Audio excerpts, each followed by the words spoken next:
Welcome to episode 73 of the Selling Your Screenplay podcast. I'm actually Scott Myers, screenwriter and blogger over at sellingyourscreenplay.com. In this episode's main segment, I'm interviewing director Jarret Tarnol and writer Brent Tarnol, who recently did a film called See You in Valhalla, starring Sarah Hyland. We'll be talking about how they got their start in the industry and how they got this film produced, so stay tuned for that. If you find this episode valuable, please help me out by giving me a review in iTunes or leaving a comment on YouTube or retweeting the podcast on Twitter or liking it on Facebook. These social media shares really do help spread word about the podcast, so they are very much appreciated. A couple of quick notes. Any websites or links that I mention in the podcast can be found on my blog in the show notes. I also publish a transcript with every episode in case you'd rather read the show or look at something later on. You can find all the podcast show notes at www.sellingyourscreenplay.com/podcasts, and then just look for episode number 73.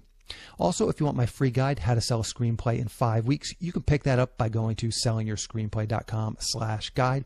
It's completely free. You just put in your email address and I'll send you a new lesson once per week for 5 weeks along with a bunch of bonus lessons. I teach the whole process of how to sell your screenplay in that guide, how to write a professional logline and query letter, how to find agents, managers, and producers who are looking for material.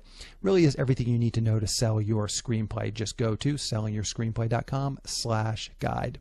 Also, a quick plug for the new SYS screenwriting analysis service. It's a really economical way to get high-quality professional evaluation on your screenplay. All the readers have experience reading for studios, production companies, agencies, or contests. The readers I've partnered with are the gatekeepers of the industry. They're exactly the same people who are going to be reading your scripts at the companies that you submit to. The readers will evaluate your script on several key factors like concept and premise, structure, character, dialogue, and marketability.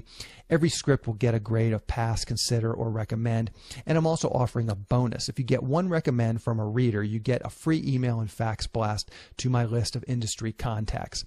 This is the exact same blast service I use myself to promote my own scripts, and it's the same service I sell on the website. It's a great way to get your script into the hands of producers who are looking to make movies. Also, on the website, you can read a quick bio on each reader and pick the one who you would like to read your screenplay. I've been getting some questions about the Studio Reader 3-pack. Right now it's on sale for just $199 so far, so that's less than $67 per script read. It's the best value I know of out there on the internet for getting a script analysis. People have been asking about how they can use the 3-pack. It can be used any way you want. You can send 3 different scripts to 3 different readers. You can send 1 script to 3 readers. You can submit it. You can get notes. You can implement those notes and then resubmit it. You can do that 3 times essentially with the 3-pack. So it's very flexible. You can use the Studio Reader 3-pack however you would like. So if you want a professional evaluation for your screenplay at a very reasonable price, check out www.sellingyourscreenplay.com/consultants. So now let's get into the main segment. Today I'm interviewing Jarret and Brent Tarnol. Here is the interview. Welcome, Jarret and Brent, to the Selling Your Screenplay podcast. I really appreciate you guys coming on the show. It's our pleasure. Thank you so much for having us. Thank you for having us. So to start out, I wonder if you can give us a quick overview of your career in the entertainment industry. In a minute, we're going to talk specifically about See You in Valhalla, your latest film. So maybe you can kind of bring us from, your childhood up till that moment when you started working on that project. Well, so it started with me. So I'll start. I was an actor. I was in theater in high school, and an agent came to the play and was like, "Hey, you want to be an actor?" And I was like, "Sure, I'll do it." And I became an actor. This was when I was like 17. And, I realized the grind was hard, so I became a writer to write myself parts. And I realized I wanted to get my own stuff made. And I'm not very good at, the business side of things. That's where he comes in. He was working at Wall Street. Yeah, and Brent, not to shortchange Brent's acting career. Brent had a lot of success with guest stars and had a lot of network things. So it wasn't that Brent wasn't necessarily having success. I think the audition grind and all that. Brent wanted to work. So Brent started writing shorts, and I was actually in New York working on Wall Street. I was working at a fund that dealt with the financing of commercial properties, hotels, and things like that, and came back here, and Brent asked me to kind of help him start to produce some of these shorts. we started doing shorts. Then I started directing some of the stuff, and we did 2 features, Barrio Tales and April Apocalypse, which are both available on iTunes, and Barrio Tales actually on Showtime and stuff like that. And then See You in Valhalla kind of came across our plate with Sarah Hyland from Modern Family. She, we came to her and said, hey, listen, let's try to make a low budget, film together. And, See You in Valhalla was kind of born. Yeah. Okay. Perfect. One of the things I recommend, people come to my my blog and they're always asking, how can I sell a screenplay? And a lot of them don't necessarily live in LA and that's one of the things I always recommend is, go do a bunch of shorts. It really you can meet a lot of people. You can kind of just get your sort of chops as far as just like the technical, logistical aspects of filmmaking. How did you guys see, doing all of these shorts? Did those shorts lead to features? And maybe just give us a little rundown on what you did with your shorts. Did you send them to film festivals? And how do you think that sort of laid the groundwork for your current career? Well, I actually think, neither of us went to film school. And so I think that doing your own thing and getting on set is important. It's film school in a way. And we learned what we're still learning, actually. We're always learning and we'll never stop. But I think that being on set is the best way to learn how to make things, what work, what doesn't work, and all that stuff. And yeah, I think for us, especially for me, who stepped foot on my first set, I don't know, like 5.5 years ago. I didn't even know what a key grip was or a gaffer. So for me, I needed to really learn the ropes. It showed us. First of all, it kind of showed me that I wanted to be a director. First and foremost, and working on the short film. Yeah, we did go the festival route with some of them. We had some success with this one short called "I Owe My Life to Corbin Bleu," that did a lot of things for us and got us in a lot of rooms and things like that. And we met so many people on set, and that's the thing. And I always say you're not going to meet people working at Starbucks. You need to have other jobs. I get that. But at the same time, you need to be out there working. Having a screenplay that can be the greatest screenplay of all time, but if you have no one to get it to and no one takes you seriously, I think it's really tough. For us, we are big believers in just going out and doing it, more so than anything else. Yeah. No, I am myself as well. And one of the fallacies, I think, and maybe you guys can speak to this a bit, a lot of people, when they start to do their short, this idea of, it's going to go viral. And then when it doesn't go viral, they somehow feel like that's a letdown. And I keep trying to tell people, listen, it's probably not going to go viral, but that doesn't mean it was a failure. And maybe you can talk to that. It sounds like this Corbin Bleu finally got you some meetings and stuff, but there was a whole bunch of shorts before that. And do you feel like those were a waste, or do you feel like those added to your overall careers? No, those were absolutely not a waste. There's scripts I've written that we'll never take out, and there's shorts that we did that we'll never show people because it was film school, and it's like I'm not going to show people my high school essay on something, but I might show them like a poem that I wrote now. I don't know what I'm talking about, but no, I know, I hear you. So, okay, well, let's go ahead. I was just going to say, for me, I'm a director that's very hard on myself, and I feel like we've been very restricted with time and budget, and we're finally getting the opportunities to make some bigger stuff, which kind of came from having the success of selling 3 films and being out there. But for me, you're never going to, unless you want to keep getting better, you're never going to love every single thing you do, but you have that's where you get your learning experience. You say, I wish I did that. So then the next time when you're in that situation, you can sit there and say, okay, I learned from my last experience. I think, our first feature, to me is a low budget horror film. It's not something that I'm going to rest my career on, but at the end of the day, it's played on Showtime for over 1.5 years, and it's gave us legitimacy that we can start and finish a film, which I think is the most important thing, is getting from start to finish, because so many people don't do that. Yeah, for sure. Okay, so let's dig into See You in Valhalla. Brent, since you're the writer, maybe you can just give us a quick pitch or log line of it. I will link to the trailer in the show notes so people can definitely look at the trailer before or after they do this interview. But let's start with just a log line or a quick pitch of what's the sort of the story's about. Yeah, it's about a 23-year-old girl who dealt with a shitty past. Can I say this? Feel free. She deals with a bad past, a bad family, and she, left her family for a few years, and then realizes one of her brothers has died. So she has to go back to her home and see her surviving brothers and her dad. Mom passed away when she was way younger, so now they're kind of dealing with each other. That's really what the plot is, dealing with your family. Mm-hmm. Okay. And where did this idea come from? Was there some, family troubles that you mined for this? Actually, no. We have a pretty tight family. We're actually we're the opposite of dysfunctional. We're very close. We're weird. We're definitely weird, but we're not dysfunctional. And I was watching Shameless at the time when I started writing the script, and I recently saw The Big Chill, and I love movies like Little Miss Sunshine. What is that? This Is Where I Leave You. Just those family movies about dysfunction and how the dysfunction actually makes the family tighter at the end. And so and then I was watching Game of Thrones at the time, and we had so I was like, all right, Shameless, Game of Thrones, Big Chill. Let's put it all in one movie. Mm-hmm. And I think from our perspective, we've really done a lot of horror. That's kind of, but I never kind of think of us as horror guys, and it's something that we'd be open to doing in the future. But we really like kind of telling a little bit of a story, just really character pieces. And I think Brent as a writer writes really natural dialogue.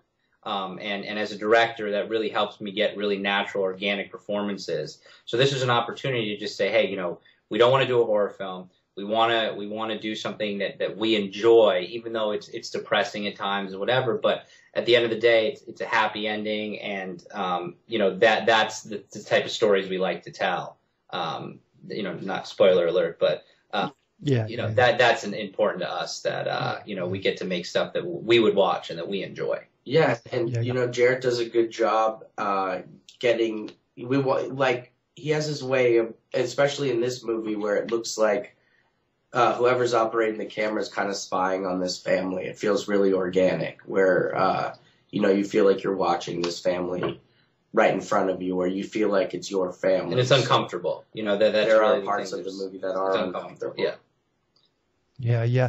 One thing I'm curious, as a writer myself, it was very contained. A lot of it took place at the one house, basically a bar, a coffee shop, the apartment at the beginning. So it was a very contained script. Was that, and maybe you can speak to this a little bit, Brent, was that sort of by, you knew going in this was going to be, lower budget, so really try and keep it as contained as possible, or did the script morph once you started to get into production? We were actually fortunate enough to obtain financing with a pitch and not a screenplay this time. So I knew the budget sort of going in, or what the max budget was going to be, what the minimum was going to be. So it was contained because of budget. But in a good way. I wanted to make it more about the characters and not about everything else. Okay. So I want to dig in a little bit to the business side, some of the stuff you just said. Let's talk about that. You mentioned getting Sarah Hyland early on in this process. Obviously, getting an actress who is on a hit TV show is a great coup for the production. And I'm kind of curious. It sounds to me like that was the critical piece. Did that help you guys then? And just take us through. So you said you basically got some funding up front based on a pitch. Take us through that process. What got you that meeting, and then what ultimately got those people to say, yes, we'll finance what this? Happened, sort of a little bit of background, was, and it kind of goes towards, how, actually shooting and working, introduces you to people that are going to really, potentially benefit your future if things go well. We did a small spec pilot for a kid's show, I don't know, 4 years ago. Yeah. And we ended up meeting a lady by the name of Linda Small, who runs George Lopez's foundation. Linda kind of, liked what we were doing, thought we had a future, introduced us to George. Started to do some work. George made a cameo in one of our movies, started developing television with him. And then we ended up getting introduced to one of the big, George has his kidney foundation. We ended up getting introduced to one of his big contributors who wanted to go make a movie. He was a big fan of Modern Family. We were thank God, spoken very highly of. So we were able to obtain a meeting, with Sarah and with him.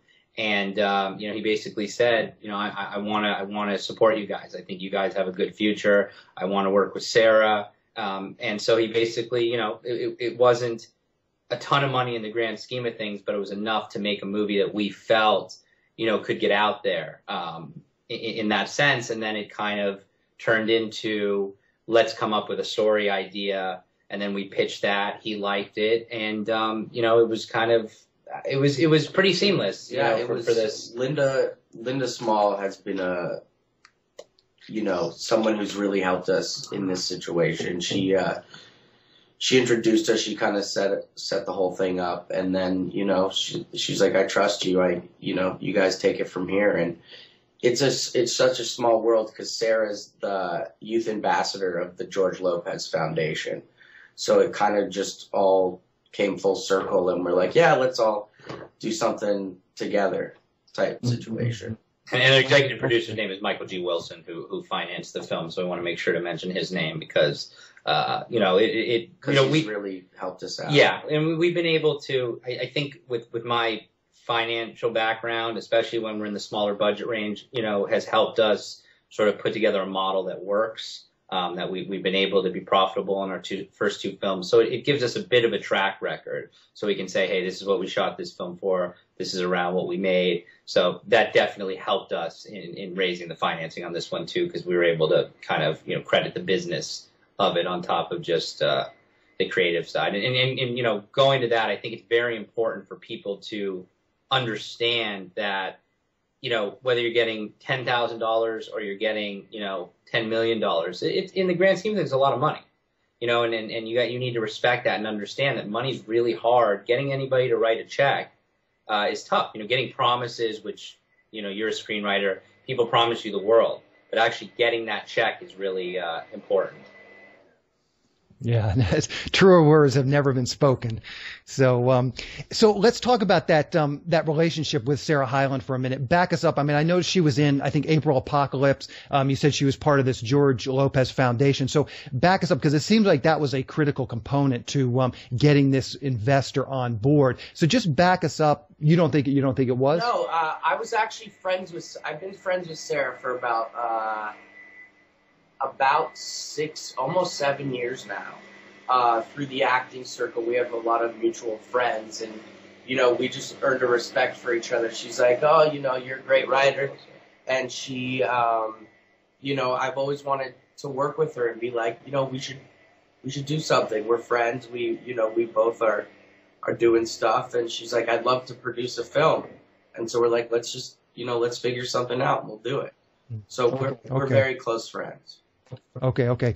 One thing I was just curious that you started at the beginning of the interview, you said you were writing stuff so that you could star in stuff. And I'm curious, how come you didn't give yourself a part in this? Because I wanted to take a step back and do the, see what it was like just to stay behind the camera and earn a respect.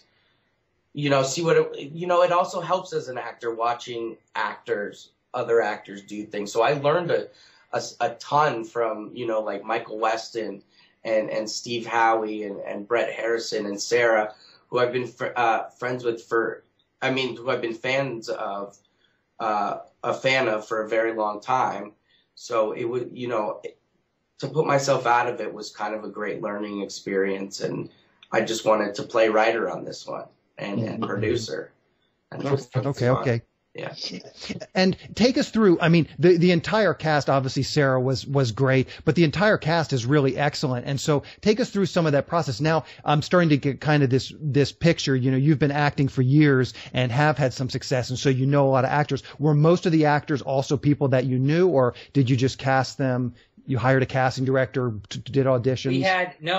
We ended up hiring Barbara McCarthy, who's a pretty big casting director. She casts like The Spectacular Now, a lot of other, really successful indie films. She does a lot of Adam Sandler stuff. So she's a very legitimate casting director. And, having Sarah attached definitely helped. But again, having work as well, was something that between the two of them really helped us kind of, show people that, hey, we know what we're doing. We have a legitimate star attached. People dug the script. And so I don't think we've worked with any of those other actors before. That was a first for everybody else in regards to that cast. Yeah. Yeah. Okay.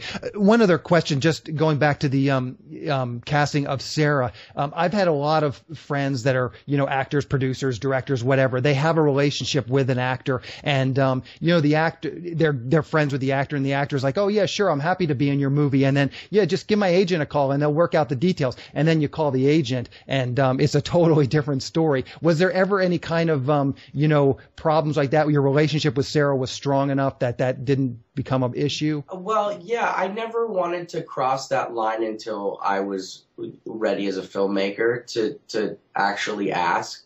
So there is a fine line, especially when you're friends, because you're friends because you're friends. You're not friends for the status of the other person. So it was. We had worked with her before too. We worked with her before, so that helped. Even though it was at a smaller scale, it definitely helped. Having a working relationship with her, and we knew her manager pretty well, and her agent is a really cool person that is a big supporter as well. So she was on board from the very beginning, and the one thing I have a lot of respect for Sarah is she makes decisions on her own. She has a great team behind her. She respects what her team says, but at the end of the day, Sarah is not Hollywood in that way, where they make promises and then go back and pawn it off on someone else. When Sarah says she's going to do something, she's I have a lot of respect for her in that way. Yeah. Okay, let's move on to the you've finished the film and now you're going out to look for distribution. Maybe you can just take us through some of that process. What was that like? How did you ultimately find distribution? Did you guys go to some film festivals? I mean, this struck me as a very film festival type of film. It's a drama, Sundance, all those types of heart-wrenching drama. You had a great ending, as you say. I wouldn't call it a happy ending, but a very uplifting ending. So maybe you can just take us through sort of that process of you finished the film and what did you do next? With our last, with the last film we did, April Apocalypse, we were introduced to two people, Peter Block, who, for those of you who don't know who he is, Peter is a legendary horror producer. Peter did Saw, Devil's Rejects. Peter's one of the most respected sort of, creative producers in the horror world. And an introduction through that came Preferred Content, which is a sales agent, Kevin Iwashina and Zach Bright. And they were able to sell our last film sort of doing the model of a sales screening, because when you have a legitimate sales agent, they can get those people in the room. April Apocalypse ended up playing a ton of the fantasy festivals all over the world. I mean, we played Brussels, Sitges, all the big ones. With this film, the timing was kind of strange because we wrapped, I think, like 6 weeks before the Sundance deadline. So we submitted a cut to Sundance, but I mean, it was, it was just a strung together, unmixed sort of disaster of a film at that point. And same thing with South by Southwest. So once those two passed, we said, let's finish the film, try to sell it, through a sales screening, which we were able to procure through Preferred Content and William Morris. We got a couple offers and ended up going with Arc Entertainment, who gave us a 10-city theatrical release. And, for a film the size of what we did, it was micro budget. It was something we couldn't have asked for anything better. Yeah. So it sounds like your past relationships in distribution were really key to getting this one distributed as well. I want to back up because, again, with a lot of friends in the industry who are making independent films, there's so many horror stories of people finishing their film, signing with a distributor, and never seeing a dime. Maybe you can back up to some of these early deals with your first feature or your second feature. How did you get those? How did you find a trustworthy distributor? Did you have to find some untrustworthy ones before you found your good one? It's the thing that you have to realize is I think there's two things that are very important. I think finding an attorney that is, kind of sees your vision of your future and is willing to put in some work and really help make sure that you're not getting completely, for lack of a better term, screwed up front. And we were lucky enough on the first deal to again, from a working relationship, we met a sales agent, a smaller sales agent, who did a great job. So, it was a $25,000 film, ended up making a lot of money off of it. And I think the toughest thing with distributors is after you sell your film. Because once you sell your film, you try to get as much money as you can up front, because the one thing with distribution is it's a sketchy business. It really is. And it's hard to get reporting. It's hard to get, how the film's actually doing. You never know what's true and what's not. And we've had, Arc Entertainment has been by far the best distributor we've dealt with, out of the three that we've come across. But, I think it's getting the proper attorney, getting the proper sales agent, and just knowing that in a sense you are going to not get treated like a big Hollywood film. I mean, that's just something you kind of have to accept in the beginning, because, they don't really have anything to lose. You're getting distribution. It's so hard to get distribution that it's like, either we're not going to get the film distributed, or we're going to understand that we're going to take our lumps. Yeah, yeah. And when you said you produced this film for $25,000, you're talking about Barrio Tales. That was the feature film. And did you guys get some sort of an advance? Like when you finally found your distributor, they actually paid you some sort of an advance? Yeah, they paid us in advance. Okay. And do you think the distribution world has changed? Like that was a few years ago, and are you still hearing about people getting advances on $25,000 films? I mean, it's tough. It's tough to get advances on any films. I mean, again, we've been lucky enough to have good sales agents and good attorneys that are able to, do the best. But the truth is like, especially on the foreign side, independent films are just not selling right now. There's so many. It's a saturated, especially in the horror world, it's a saturated market.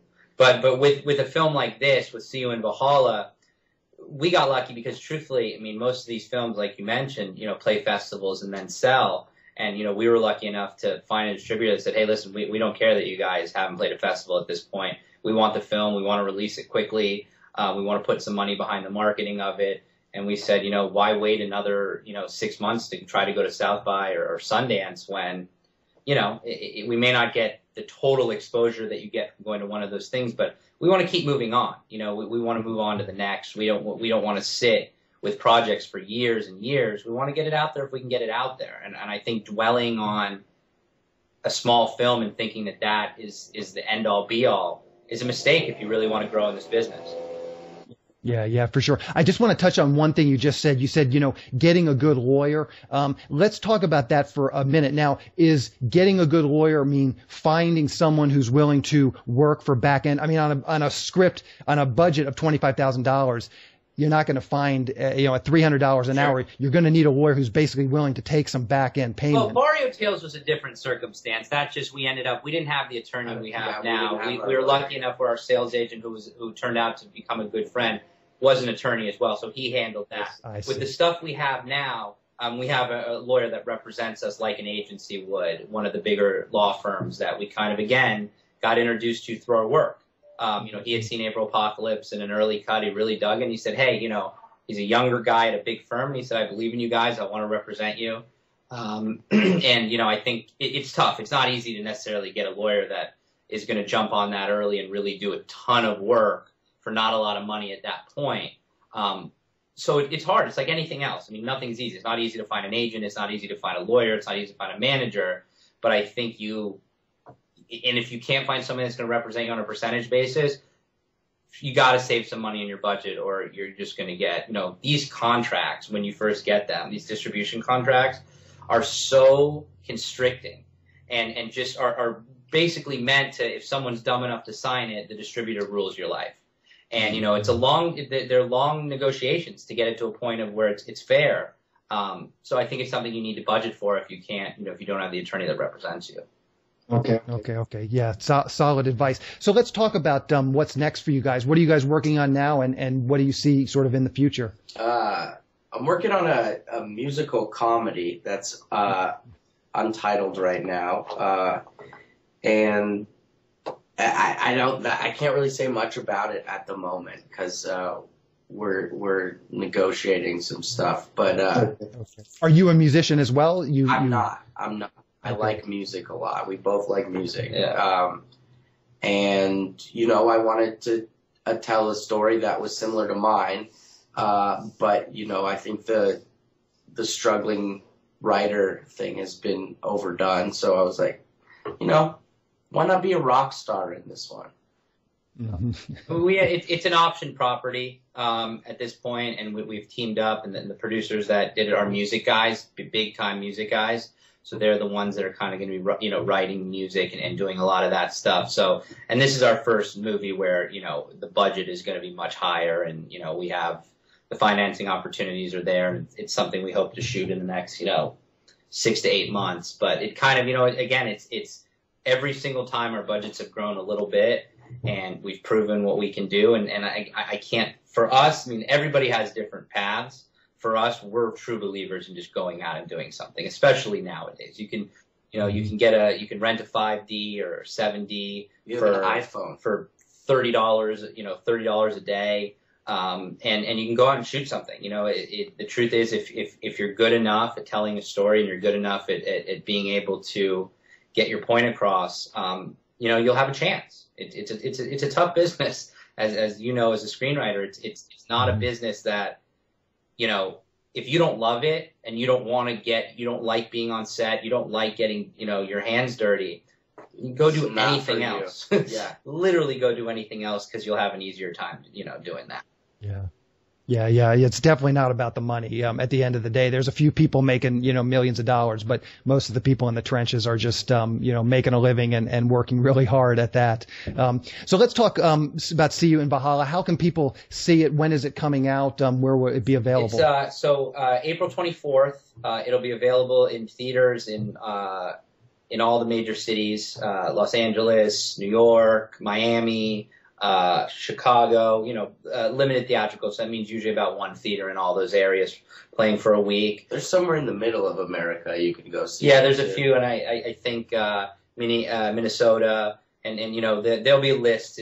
They're all at AMC theaters, so AMC will have lists of where everything's playing, and then it's a day-to-day release, so we'll also be available on iTunes and all the video on demand platforms. Yeah, and then May 26th it'll be out on DVD. Okay. Which hey, I didn't know that.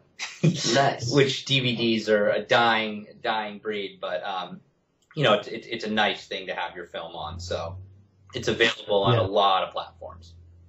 Okay, perfect. I wonder too, I always like to wrap up the interviews. People just can tell us how people listening to this, they might want to just get to know you more, follow along. Maybe you can just tell us your Twitter handle, maybe the movie's Twitter handle, your Facebook page. If you have a blog, mention that, and I'll link to it all in the show notes. But just tell us sort of where you hang out online.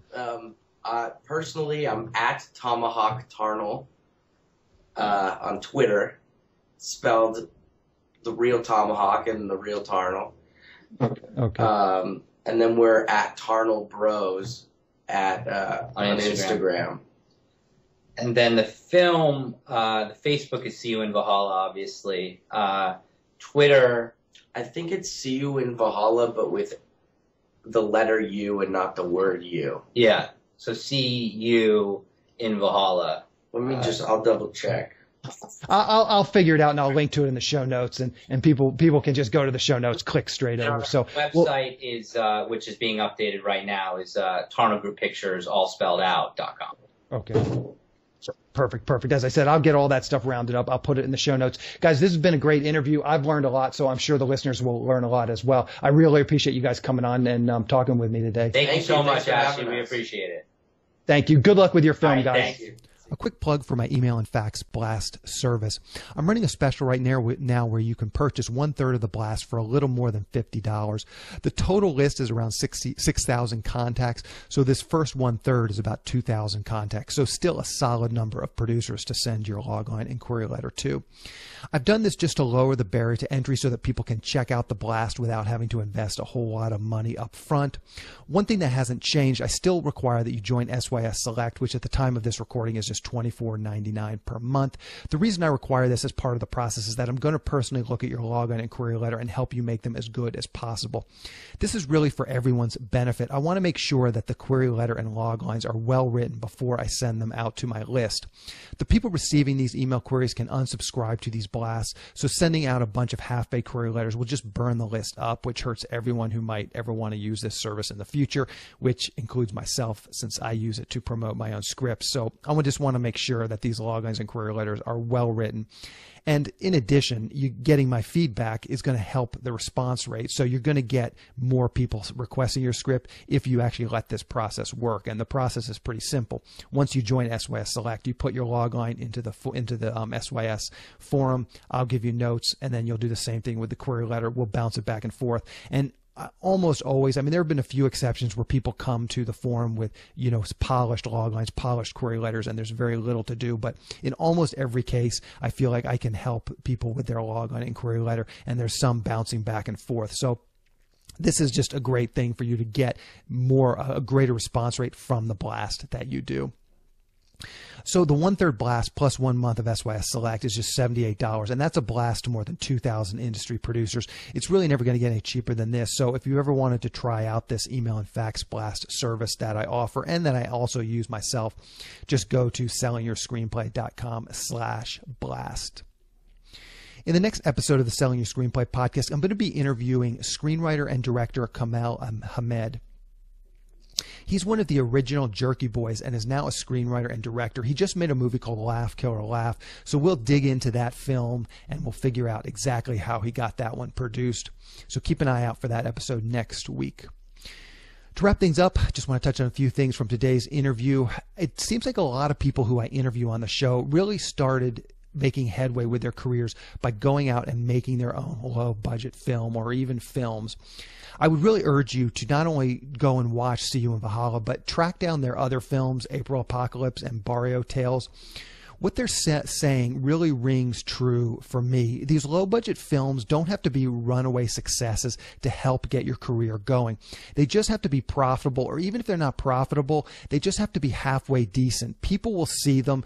There's distributors out there, even if you don't make a lot of money with these low-budget films, there's distributors out there that will help you get them out there. There's a lot of self-serve platforms nowadays, whether it be getting it on iTunes, getting it on Amazon. And so you can get the film out there. Again, even if it's not necessarily profitable, you can get the film out there. People can see it, and you can start to build a following. You can start to network with other people. As an example, most likely you have never heard of these other two films, April Apocalypse and Barrio Tales, the other two films that these filmmakers made. And that's kind of my point. Even though you haven't heard of them, and even though these films, they were not runaway successes, they were not the Blair Witch Project, these films still laid the groundwork for getting their current project produced. I mean, you heard sort of the how things went with their career, and it sort of, very organically led into their current film, See You in Valhalla. And in turn, this current film, See You in Valhalla, that's laying the groundwork for their next film. Again, these are not blockbuster movies. These are not movies that are just, tearing up the independent film circuit. They're solid movies. You heard what they were saying just in terms of profitability. They kept the budgets low, and so they were making a profit. And then just over time, they've been able to slowly move up the value chain. So that's really, I just think, a great lesson for all of us to listen to what they're saying and try and implement that ourselves. Anyway, that's the show. Thank you for listening.